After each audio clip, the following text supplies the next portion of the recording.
जो आपका आइडिया है, अगर मैं बैठता हूँ इखलास के साथ चाहे ना कि अपने वजीरों की कारकर्दगी क्या है, वो भी होगा, तो वो उनको यकीन दहानी करवाएं कि ये तीनों बंदे इस प्रोग्राम में रोजाना आए मेरे पास। मैं रोजाना इनके बंदों को बुला के एक एक बंदा साथ बिठा दूंगा। इनके बंदों को नहीं सर, तीन एक्सपर्ट। ठीक है, तो ठीक है ना, वही चलाई तो हमने जो एक चला इनका रहे एक इनका, ठीक है, रोजाना प्रोग्राम रोजाना।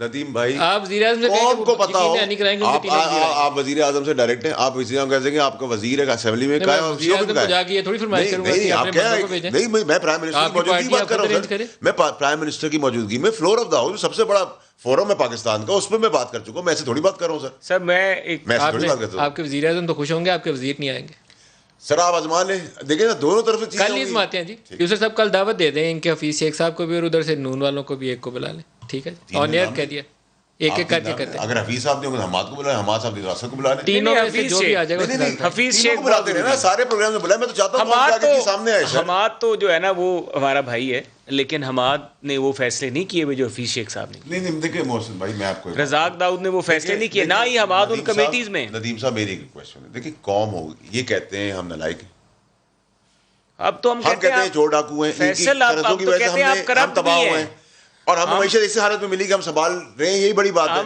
कौम को डिसाइड करें, कौम कंफ्यूज हो गई है, ठीक है, कौम कंफ्यूज हो गई है।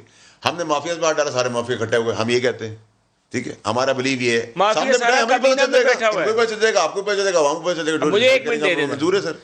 बड़े माफिया सारा कबीना में बैठा हुआ है।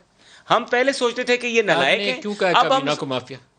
क्योंकि सारा माफिया वहां पे, तेल माफिया, दवाई माफिया, चीनी माफिया, आटा माफिया, जिस पे आप इल्जाम लगा रहे हैं। सर मैं तो सारों पे कहूंगा, मैं तो हफीज शेख से शुरू हूंगा। हफीज शेख ने क्या किया? हफीज शेख साहब ने उन तमाम ईसीसी की कमेटीज के बीच में एज ए रुकन बैठे हुए थे, जिसमें ये चीनी शीनी वाली सब्सिडीज दी जाती हैं, तमाम सब्सिडीज देने में वो शामिल हैं।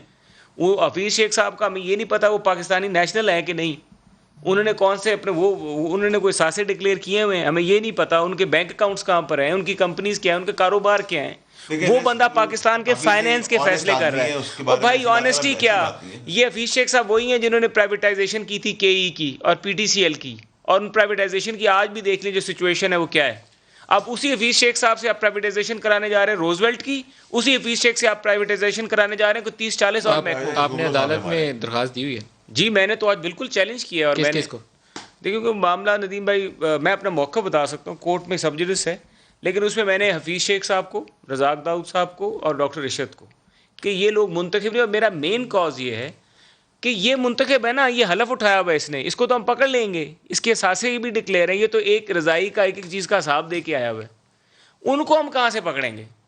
ना उन्होंने पाकिस्तान का उन्होंने आइन का ओथ नहीं लिया हुआ, उन्होंने वज़ीर का ओथ नहीं लिया, ना वो पार्लियामेंट को जवाब दे, ना वो सेनेट को जवाब दे हैं, ना उनका हमें ये पता है कि वो पाकिस्तान जब ये काबीना ख़त्म होगी अपना बैग उठाएंगे चले जाएंगे। सबसे पहले तो मुझे कोई बंदा ये पता करके बता दे कि हफीज शेख साहब इनकम टैक्स कितना दिया है 5 सालों में, कोई उसका पता है किसी के पास? सर यही तो मैंने सवाल उठाए हैं। मैं